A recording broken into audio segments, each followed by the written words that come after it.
Chapter 5. I remember telling my dad I would be leaving for Las Vegas for a few weeks. He told me, don't spend a lot of money and don't gamble. I said, it'll be fun. Though back in 1983, my dad and I went cross-country, but I was too young to appreciate it since I couldn't gamble and too young to go to certain places. Dad said also, don't get hooked up with any women of the night. Lol. I said, it's all good. Matt hopped in the BMW and took off cross-country. Let me say this was an experience of a lifetime, and it was a great time of my life. It will be shown why in this chapter. While we were traveling our first night, we crashed into Memphis, Tennessee, planning to tour Graceland, home of the King Elvis Presley. We got there August 15th, one day before the anniversary of his death. So we went the following day, 22-year anniversary of his death. I remember Matt driving me crazy thus far this trip, wanting to stop just about every rest area so he could shit and piss. Told him he'll need to hold on better, and if he uses the bathroom in the interior of my car, he'll be walking the rest of the way. Lol. So while we got Memphis, it seemed to be a very filthy, dirty shithole of town. We saw a homeless person dancing on the corner singing, "Don't Be Cruel," and gave him a $5 spot. The $5 to him seemed like $5,000. We were going to have lunch, but there seemed not to be a place where I felt comfortable parking my vehicle. Matt was bitching again about going to a restroom again, so I dropped him off at a strip club, and I was going to go in and check it out. While Matt got out of the vehicle, this big truck pulled up behind me. They got out and ran over and held Matt up at gunpoint. I looked up and said, "What the fuck is this?" I jumped out of the vehicle scared shitless since they were armed, and I wasn't. I said, "What the hell are you all doing? Leave him alone." They said, "He is a prisoner that got away from lockup, and they are turning him in." I said, "You aren't doing nothing. He is with me from Virginia, and he is trying to use the restroom in this club." I told Matt to show him your identification card or license if you have it. By the way, who might you all be? Are you with the police? They said no. They were licensed private investigators that work with the city trying to find a prisoner who escaped. They looked at Matt's credentials and fiercely apologized, realizing Matt wasn't their culprit. They said if he had a twin, he would be a match. Again apologized and let Matt go. We drove the hell out of there, and Matt still didn't use the bathroom, so went to the nearest gas station. Matt was shaken up really bad, and anybody would have been. He felt a vast mix of feelings that he was being a ghost, or having a prank being pulled on him from thoughts of being paranoid. When it was getting closer, we were looking forward to taking the tour of Graceland. While we were getting ready and paid our admission to see the tour. The tour was being hosted by Lisa Marie Presley. What a freaking treat, though I couldn't find my camera. I needed my camera to charge my batteries. I got smooche with Lisa Marie Presley. It was a treat and an honor to be near her while she was giving the tour. She was very effective, and it was a very near somber experience. You could hear it in her voice when she did the tour. She spoke of times when she was little and her closeness to her family, and she was already hurt when her dad was on tour and couldn't be around.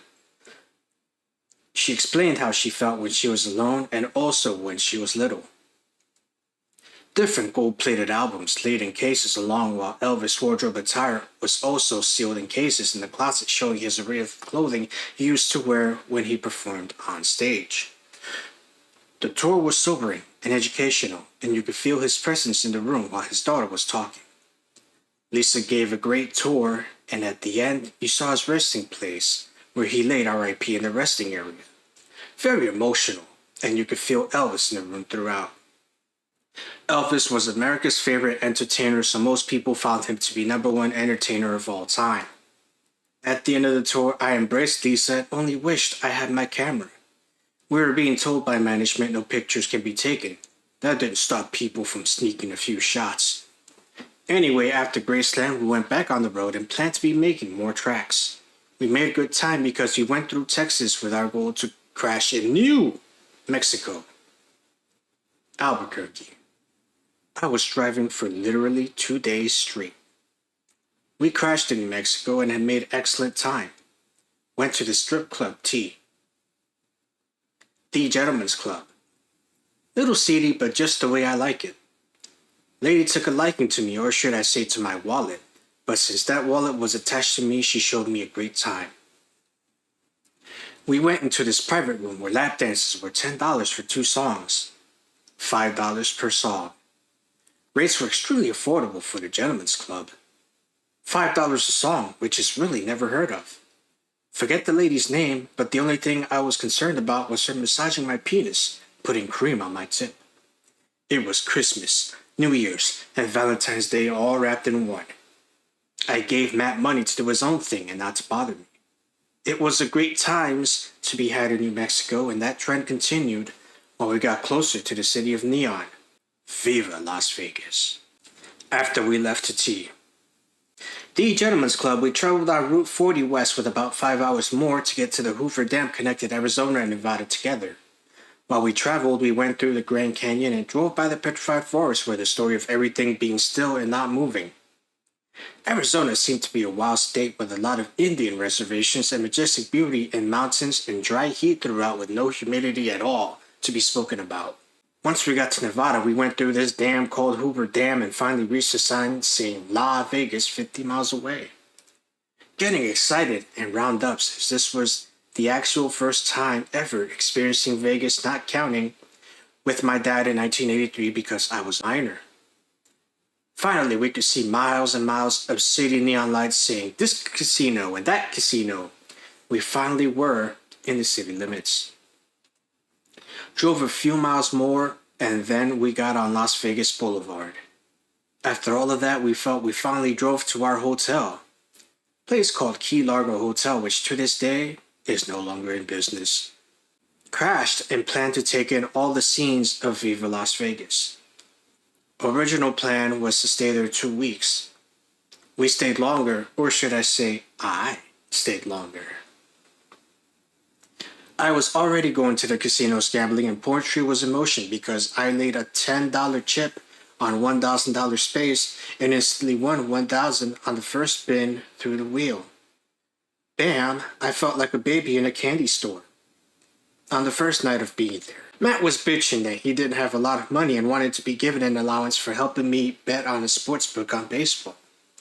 At the time, I never really followed baseball to the instinct I did after I won on betting on it, learning more about how gambling worked on betting on baseball. I was more knowledgeable about football than I was about baseball. Learned the game after betting and winning. Matt at times would stay in his room and didn't also go out with me to where I went. Though he had money and money I gave him, he would stay at the pool most of the day while I roamed the city by foot and by road, driving my Beamer throughout the city. I started going to different casinos, getting acquainted with the street layout of the casinos. Went to Caesar's Palace and stayed on the roulette wheel and won more money just after spending 2 hours of time playing roulette. I won $2,000 additional. I felt like a baby in a candy store only being there for 2 days and already winning $3,000 just like that. I felt my Aunt Ava with me in spirit, helping me to win. Aunt Ava must have been there in spirit, helping me to win. I couldn't do any wrong on the tables. Matt wanted to go to the Chicken Ranch brothel, and I said, all in good time.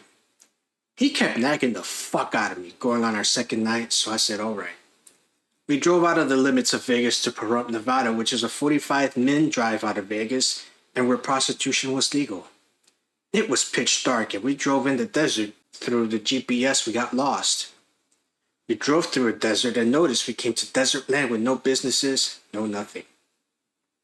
There was a police car that actually pulled us and asked me, what am I doing driving on private property by the state? Had no idea where we were. The police officer could tell I was from Virginia by my license tags. He said, you are driving around air missiles and landmines. It was a testing ground for national security and investigations for chemical testing ground. Wow, he would roam there, knowing we'd roam around there. I said, well, damn, we are trying to get to the chicken ranch. He said there were certain ways you can get there and showed me how, and we finally got there. Little did I know we were in the middle of nowhere. But finally we got there, name had changed to something else, and the name escaped me. Matt, being a little bitch, left his wallet back in the room.